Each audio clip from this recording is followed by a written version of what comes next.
سيدنا محمد وآله وأصحابه وسلم. اللهم صل على سيدنا محمد وعلى آل سيدنا محمد وآله وأصحابه وسلم. اللهم صل على سيدنا محمد وعلى آل سيدنا محمد وآله وأصحابه وسلم. سبحان الله بحمده سبحان الله العظيم. سبحان الله بحمده سبحان الله العظيم. سبحان الله بحمده سبحان الله العظيم. الذي الله. Inshallah, we'll continue with the advices of Rasulullah Sallallahu Alaihi Wasallam today. And the subtopic today is a very important topic, which is the whispers of Shaitan, the waswas of Shaitan. So inshallah, I will read a number of ahadith about it and then explain. Bismillah ar-Rahman ar-Rahim. An Abi Hurayrata radiyallahu anhu قال قال رسول الله صلى الله عليه وسلم صياح المولود حين يقنصة من الشيطان أو كما قال رسول الله صلى الله عليه وسلم. Abu Huraira रदियल्लाहु अन्हु बयान करते हैं कि रसूलुल्लाह सल्लल्लाहु अलैहि वसल्लम ने फरमाया, जब बच्चा पैदाइश के वक्त चीखता है तो उसका ये चीखना शैतान के कचौकी की वजह से होता है. हदीस सही मुत्तफ़क़ुन अलैह, बुखारी मुस्लिम.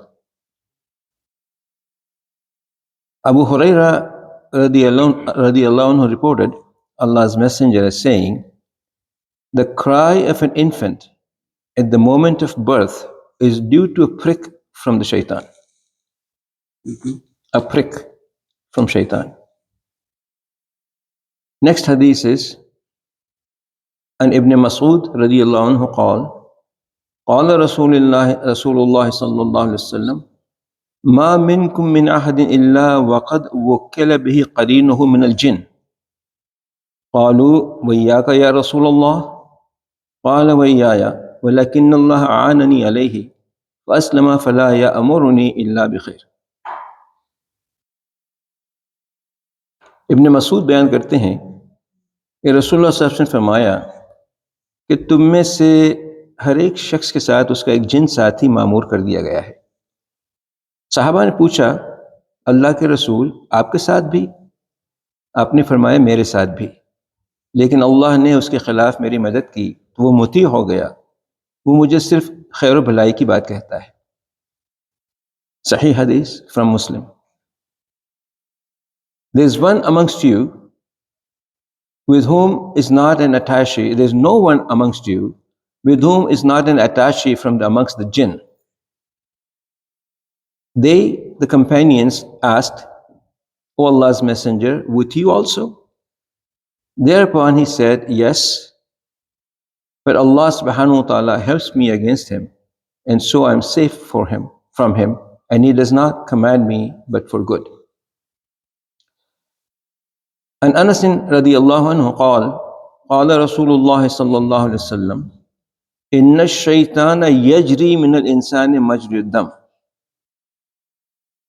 अनस रज़ियल्लाहु अन्हु बयान करते हैं कि रसूलुल्लाह सल्लल्लाहु अलैहि वसल्लम ने फरमाया, शैतान इंसान में खून की तरह से गर्दिश करता है. मुत्तफ़क़ुन अलैहि, रवाहुल Bukhari and al-Muslim. Anas radiallahu anhu narrated, the Prophet sallallahu alaihi wasallam said, Shaitan moves through humans like blood.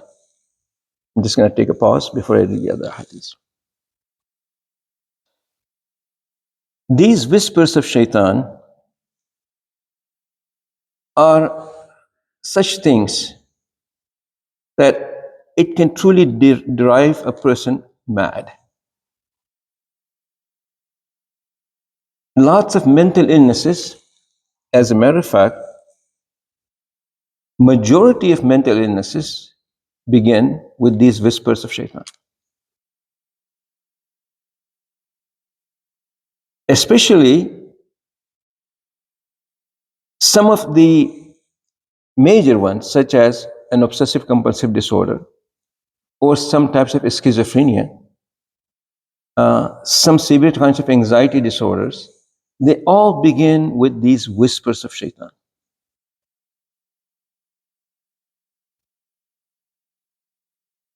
There are a few things important to remember about this. Rasulullah sallallahu alaihi wasallam described in these three ahadith that I read that, no, let me go even before then. If you remember, we have talked about it before, that when Allah subhanahu wa ta'ala sent Adam and Eve alayhi salatu wasalam to the world, to this dunya, and Shaitan chose not to obey Allah subhanahu wa ta'ala and asked for permission to lead human beings astray, he was given that permission. So he was given that permission to lead astray human beings, which is why he's able to do it. And I just wanted to clarify it. He does not have a power of his own. This was given to him as an option that he can do it because he wanted to prove that these beings that you created are no better than me. They would all disobey you. Now, how does he do it? This is what we need to understand. I'm going to go to the first hadith. The cry of an infant at the moment of birth is due to a prick from the devil. May Allah subhanahu wa ta'ala protect us from all. This prick of Shaitan, or this touch of Shaitan, is putting his mark on this child. It's like putting a mark on the child. It's just like a beacon or a bookmark. So every child that is born, Shaitan at the time of its birth touches this child, pricks this child, and by doing so, it seems like he puts like a bookmark or a beacon to get back to. It is through that beacon that he finds his way in. You get me? So if you think of the beacons are used by, for example, the planes when they're trying to land and find the airport. And the beacons at the airport tells them where the airport is. It's very similar. As I was reading this hadith, subhanAllah, this example came to my mind, that this beacon is put there, and it is through this beacon he finds those people, those children again. The only two human beings protected from this mark of Shaitan were Maryam alayhi salatu wasalam and Isa alayhi salatu wasalam.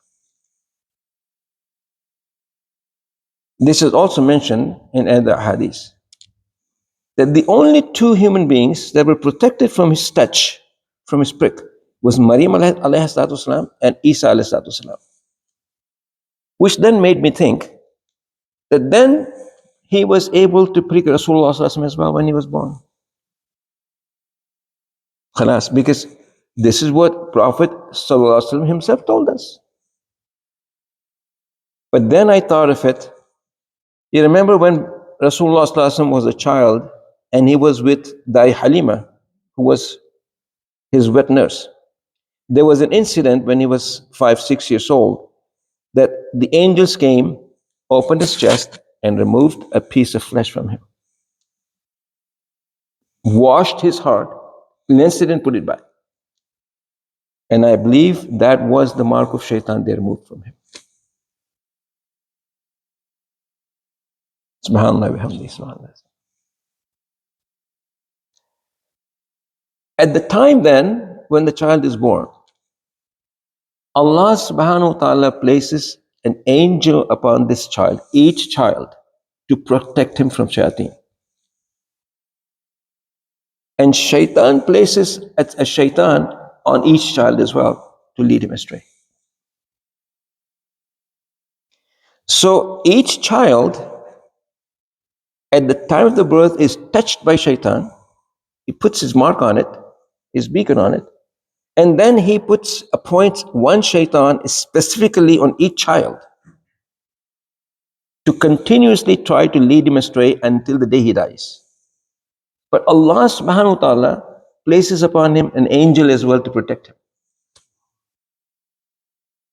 So Allah subhanahu wa ta'ala has not left us unprotected at the mercy of Shaitan.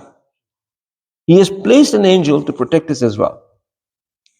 So when Rasulullah sallallahu alaihi wasallam mentioned this, then Sahaba were wondering, like, so do you have one as well?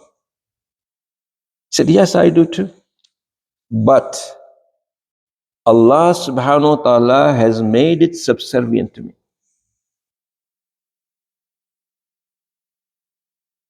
Allah subhanahu wa ta'ala has made him subservient to me. He only tells me about good thing to do, not bad things. Thus, Allah subhanahu wa ta'ala protected Anbiya alayhi salatu wasalam from shayateen and their whispers. However, did they not get any waswas? They did. But they were not harmed by it because Allah subhanahu wa ta'ala even very right away corrected them from this.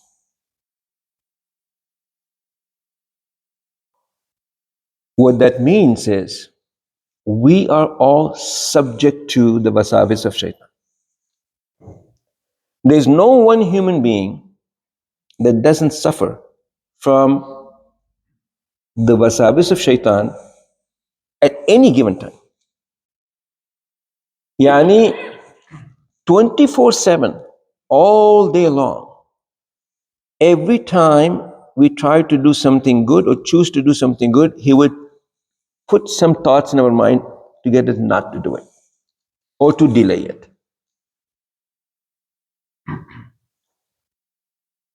This bothers people a lot when they are, specifically, we don't pay attention to it during the daytime. You know, like we have these thoughts, good and bad. And often we are not aware of, like, where are these thoughts coming from. We just take them for granted. But there's a way to recognize where these thoughts and wasawis are coming from. And I talked about it before, and I'm going to repeat myself.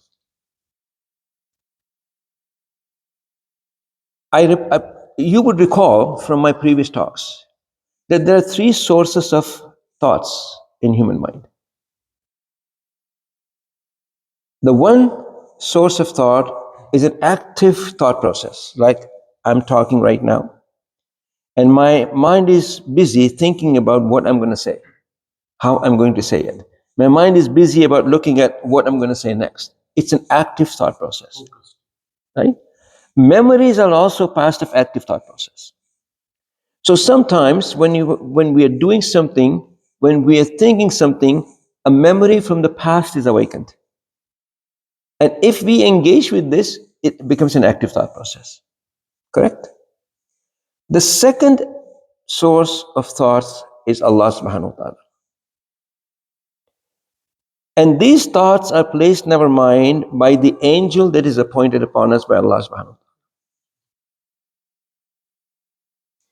This thought can be recognized very easily because it always is peaceful. It brings peace. Those thoughts bring peace. It asks us, convinces us, tells us to do the right thing, make the right decision, solve the problem this way, that way. The third source of the thoughts is shayateen, this shaitan that is on each one of us. And they're really easily recognized as well. Because qualitatively, these thoughts provoke anxiety. These thoughts provoke fear. These thoughts provoke greed. These thoughts provoke us to do bad things. And that's how they're easily recognizable. There's one important thing also to realize is that Allah subhanahu wa ta'ala has not given shaitan the power to force you to act upon your thought. Please remember that. The only power that Allah has given shaitan is to insert the thought, but not to make you act on it.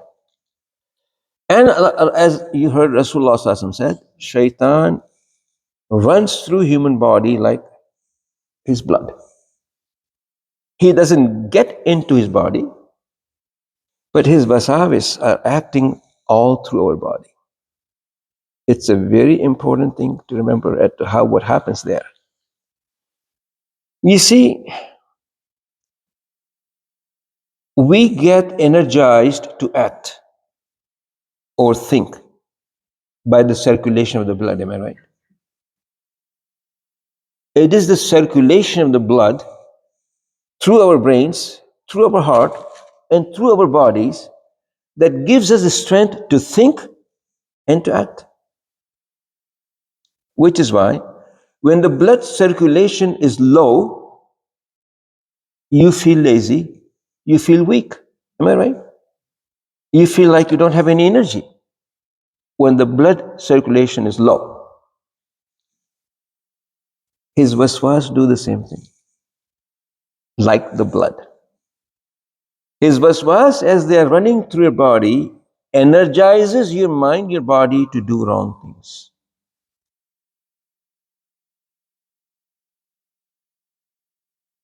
And it reaches every part of your body. It's starting from your brain, to your heart, to your eyes, to your ears, to your genitals, to your feet, everywhere. And wherever it reaches, it, it promotes a person to do wrongful things.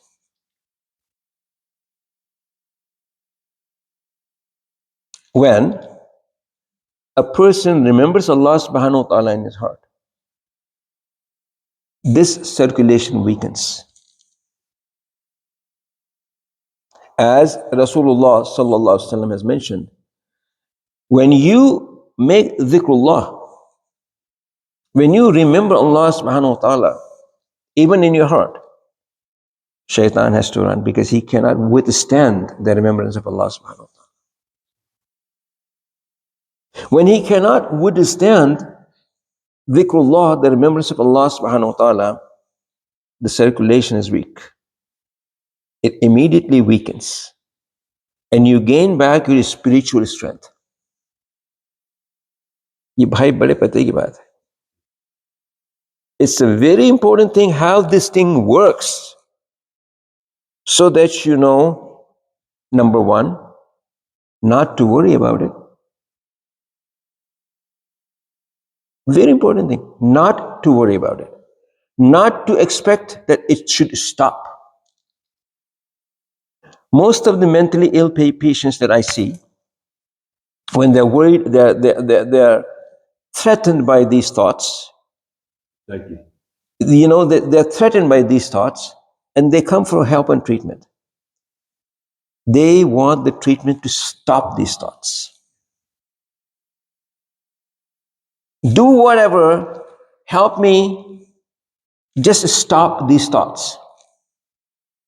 But the treatment of this is not to stop the thoughts, because they cannot be stopped until you dull your brain with medications.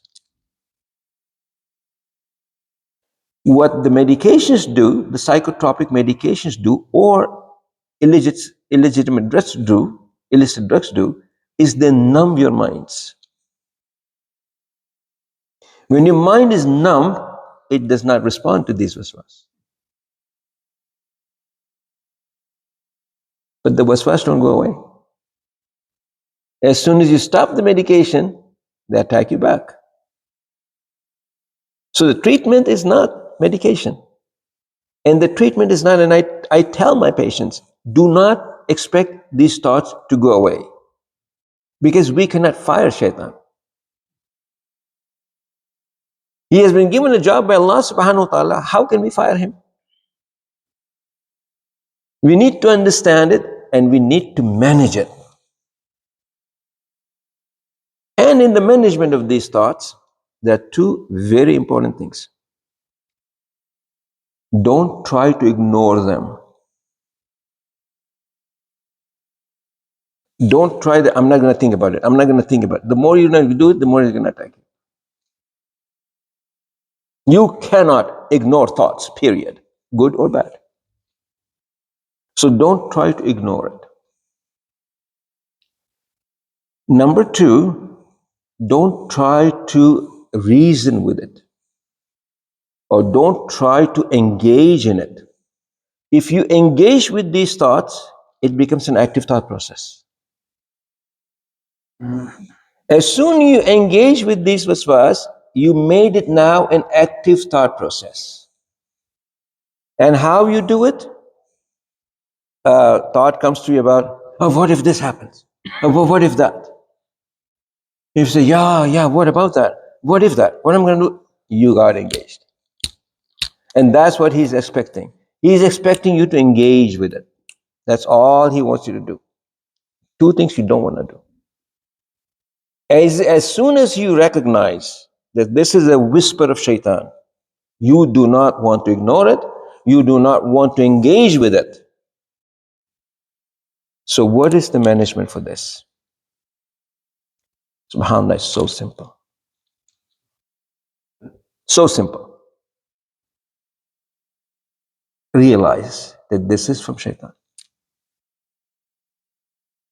Realize this thought is from Shaitan. I know this, I recognize this.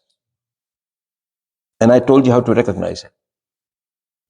And as soon as you say, this is from Shaitan, I know and I recognize it, you immediately ask Allah's protection from him. Ask Allah's protection. A'udhu billahi minash shaitanir rajeem. And all the other du'as that are there to ask protection from Shaitan. Rabbi a'udhu bika min hamazati shayateen. Wa a'udhu bika rabbi yahdurun. And you make those du'as. Now, you put the whole thing in the hands of Allah subhanahu wa ta'ala to protect, because He has taken responsibility to protect you from him. And I tell my patients, if you just understood what I just told you, you don't need to come back to me. Your treatment is done.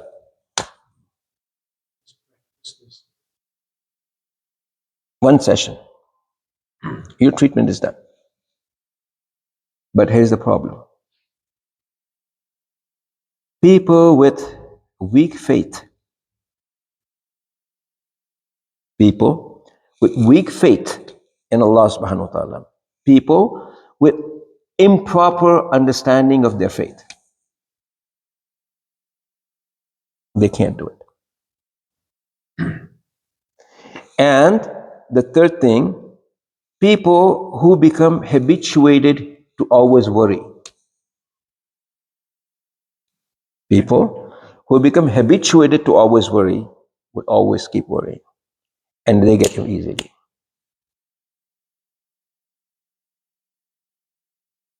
So this is what Rasulullah Sallallahu Alaihi Wasallam's teaching is. Now, next thing is, what happens? It was not just us who are being bothered by it. Even the companions of Rasulullah Sallallahu Alaihi Wasallam were bothered by it as well. There's another hadith. I'm going to read two of them now. Abu Huraira बयान करते हैं कि रसूलुल्लाह सल्लल्लाहु अलैहि वसल्लम के चंद सहाबा नबी सल्लल्लाहु अलैहि वसल्लम की खिदमत में हाजिर हुए तो उन्होंने आपसे दरियाफ्त किया कि हम अपने दिलों में ऐसे वसवसे पाते हैं कि उन्हें बयान करना भी हम बुरा समझते हैं। आपने फरमाया, क्या तुम भी ऐसा महसूस करते हो? उन्होंने कहा, जी हाँ। आपने फरमाया, ये तो सरीह ईमान है। ये सरीह ईमान है। Abu Huraira radhiyallahu anhu narrates that some of the companions of Allah's Messenger came to the Prophet sallallahu alaihi wasallam to consult him, saying, "We have thoughts which none of us dare to even talk about." He said, "Have you experienced that?" And when they replied that they had, he said, "This is clear faith." And I'm going to read one more hadith and I'm going to explain it. Ibn Abbas radhiyallahu anhu narrated कि एक आदमी नबी सल्लल्लाहु अलैहि वसल्लम की खिदमत में हाजिर हुआ तो उसने अर्ज किया कि मेरे दिल में कुछ ऐसा वसवसा पैदा होता है कि उसे बयान करने से कोयला बन जाना मुझे ज्यादा पसंद है, कि मैं जल के कोयला बन जाऊं। आप सल्लल्लाहु अलैहि वसल्लम ने फरमाया, अल्लाह का शुक्र है। आपने फरमाया कि अल्लाह का शुक्र है कि जिसने इस मामले को वसवसे में बदल दिया। Ibn Abbas radiallahu anhu told how a man came to Prophet sallallahu alaihi wasallam and said, I have thoughts of such a nature. There's such dirty thoughts, there's such bad thoughts, there's such blasphemous thoughts that I would rather be reduced to a burnt charcoal than speak about it. He replied, praise be to Allah who has reduced these bad thoughts and bad deeds just to waswas and not bad deeds. Who has reduced this to just waswas and made you aware of it so that you don't end up doing those bad deeds. ये बीमारी बहुत common है. This disease is very, very, very common amongst Muslims. Most of the OCD patients that I see who are Muslims, their symptoms are focused on two things: cleanliness and prayers. Subhanallah. And I see these patients from around the world. Muslim patients, when they suffer from OCD, they're always focused on two symptoms, two groups of symptoms: cleanliness and prayers. I remember one time I was seeing a patient, he had stopped completely praying. He said, I cannot pray. I just cannot pray because I'm afraid that my prayer is going to be more sinful than my not praying. And this is the whole purpose of Shaitan. The whole purpose of Shaitan is to what? Disobey Allah subhanahu wa ta'ala. And he has been suffering for a long time. So I asked him, I said, so what kind of thoughts? What happens when you pray? And he said exactly like what we just read in the hadith from the companions of Rasulullah.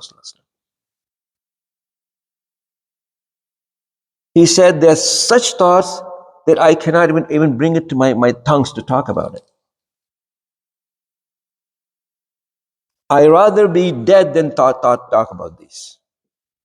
And I said, brother, you have to tell me what those thoughts are. Because I need to understand what are those thoughts. So I can help you understand why you may be having this. Now, leave this case example. I want us to think about our prayers. When we stand up to pray, Shaitan puts the images, what we have seen, bad images, dirty images that we have seen, it brings us to our mind. So a person who is watching these videos, especially the pornographic videos and pictures, remember something: whatever this eye sees gets engraved in the brain. That image, you can't lose it. You cannot lose it. And Shaitan keeps a tag on them. Your Shaitan, my Shaitan, they keep a tag on it. And every time we sit down to recite Quran, we sit down to make zikr. And especially when we sit down to pray, he brings those images back. For this guy that I'm talking about, every time he prayed, Shaitan would place in front of him the idols of the Hindu worshippers. So we already had planted those thoughts and now we're experiencing. That's right. You know, the thing is, there's waswas from Shaitan that are based on two things. The waswas of the Shaitans are based on, number one, our weaknesses. Number one. What are our vulnerabilities? What are we vulnerable to? If we are vulnerable to anxiety, to overthinking, being afraid, not confident, he uses that. And he would bring us thoughts in our mind that would make us scared of what we are scared of already. That's number one. And number two, he also uses whatever we have stored in our brains in terms of what we have experienced. Bad thoughts, bad images, whatever is stored, he would use this to bring it to our mind. He would also use our greed because he knows that this is they have greed. All human beings have greed.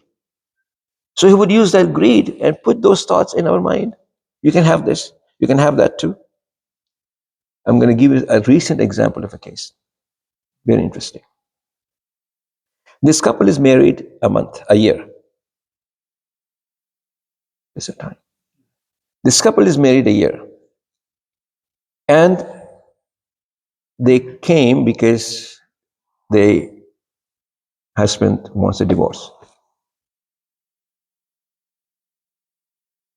And I was talking to the husband and I said, so, you've just been married for a year. And you chose to marry this woman. And you were married 3 years before, but you were not able to live together because you were staying going to the college. But you've been living for a year now. Why do you now want to divorce your wife? His answer. He said, I married young. I was only 21 years old. And afterwards, when we started to live together, and the 3 years before, I started to realize I'm young. There are too many things I can do. I'm young. There are too many things I can experience. I now need to experience. I don't want to waste my life away not experiencing all these great things that the young people enjoys. You see how Shaitan is putting these thoughts in his mind? Because what? Remember the hadith where all shayateen give their report every evening to the major iblis and say, well, how did they lead people astray? And he says, okay, good.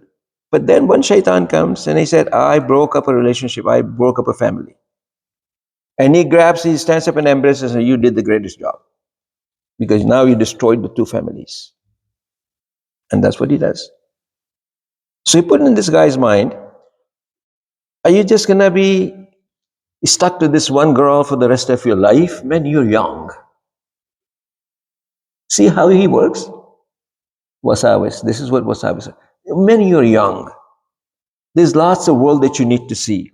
There are lots of things that you can do. You don't want to be stuck with this.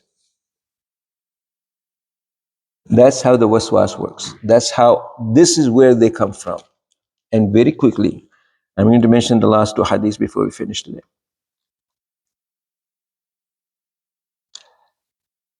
Usman बिन अब्दुल आस रदियल्लाहु बयान फरमाते हैं कि मैंने अर्ज किया अल्लाह के रसूल सल्लल्लाहु अलैहि वसल्लम, बेशक शैतान मेरे और मेरी नमाज और मेरी क़िरात के दरमियान हाइल हो जाता है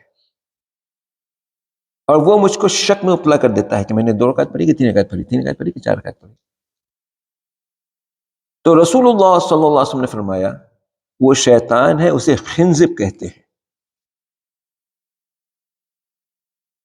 बस जब तुम महसूस करो तो उससे अल्लाह की पनाह तलब करो और 3 बार अपनी जानिब थूक दो। Usman bin Abul As radiyallahu anhu reported that he came to Allah's Messenger sallallahu alaihi wasallam and said, Allah's Messenger, Shaitan intervenes between me and my prayer and my recitation of the Quran, and he confuses me. Thereupon, Allah's Messenger sallallahu alaihi wasallam said, this is the doing of a shaitan who is known as khinzab. Let's begin to stop there. So, shayateen have names as well, and they are appointed to do specific things. This khinzab shaitan, his job is to put wasawis in people's mind and confuse them when they're praying, which is why Rasulullah sallallahu alaihi wasallam mentioned, when you're in the Jamaat, don't leave any gaps between. Remember that hadith? Don't leave any gaps between, because it allows Shaitan to enter and put wasawis. When you stand up for prayer, ask Allah's protection from Shaitan before you start your prayer. And in the salah, if you feel that these wasawis are coming to you, very quietly in your heart, as you heard from Rasulullah sallallahu alaihi wasallam, say, A'udhu billahi min al-khinzib. A'udhu billahi min al-khinzib. A'udhu billahi min al-khinzib.